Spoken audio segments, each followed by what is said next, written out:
aqui da Samsung modelo MX/E850. Ele chegou com um defeito estranho. Você liga ele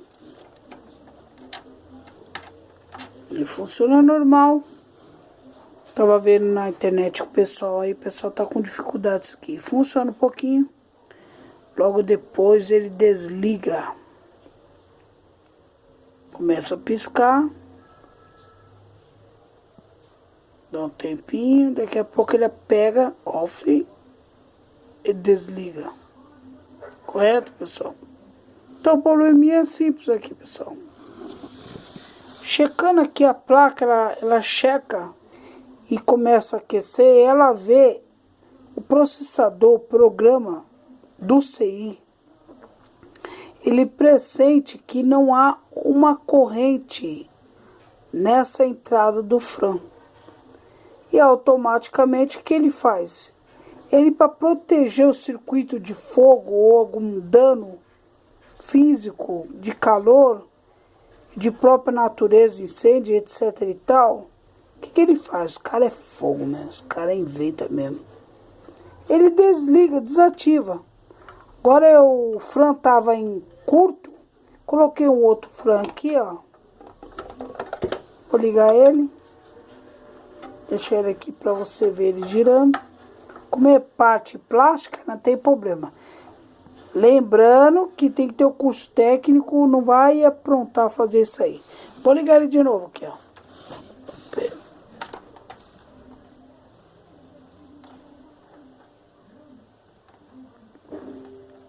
Vou esperar um pouquinho. Vou estar girando. E como é um vídeo para YouTube aí, quem gostou, deixa um joinha para compartilhar lá com os amigos, se inscreve no canal. E tá resolvido o problema dos 15. Checa também, pessoal, a entrada de alimentação. Você tá no 110, 220 direitinho, entendeu? Tudo isso aí influencia. Aí a pessoa ele entra na parte de proteção, entendeu? Tem outros vídeos aí que o pessoal também tá com dificuldade de áudio, né, nele. Depois eu vou estar postando também isso aí. Bom, enfim, tá resolvido isso aqui. De pronto, tava com o FRAM travado em curto.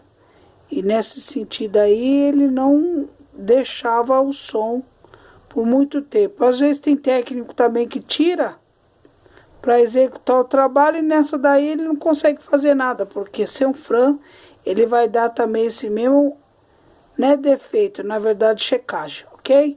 Quem gostou deixa um like, paz e fui!